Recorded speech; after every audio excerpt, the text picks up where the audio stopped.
Sharon Cuneta at mister na si Kiko Pangilinan naghain ng reklamong cyber libel laban sa kolumnista at host na si Christy Fermin.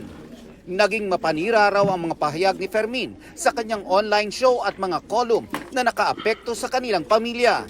It's a message also na artista kami, pero ang dami na nakakalimot na nasasaktan din kami, di ba? Na hindi naman ninyo kami kilala, nakikita nyo lang ang trabaho namin. So, okay lang yun. I'm very, pag pinipintasan, okay lang ako, that's part of it, pero sumobra yata.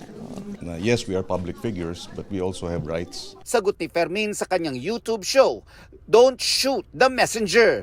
Kasama raw ng kanyang trabaho ang ganitong mga kaso at naiintindihan niya kung saan nanggagaling ang reklamo.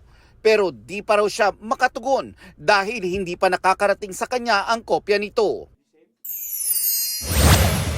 After 6 years of marriage, Hailey Bieber buntis na sa first baby nila ni Justin Bieber. Libo-libong Swifties, pinalahan ang day 1 ng European leg ng The Eras Tour concert sa France. Nelson Canlas nagbabalita para sa GMA Integrated News. Huwag magpahuli sa mga balitang dapat ninyong malaman. Mag-subscribe sa GMA Integrated News sa YouTube.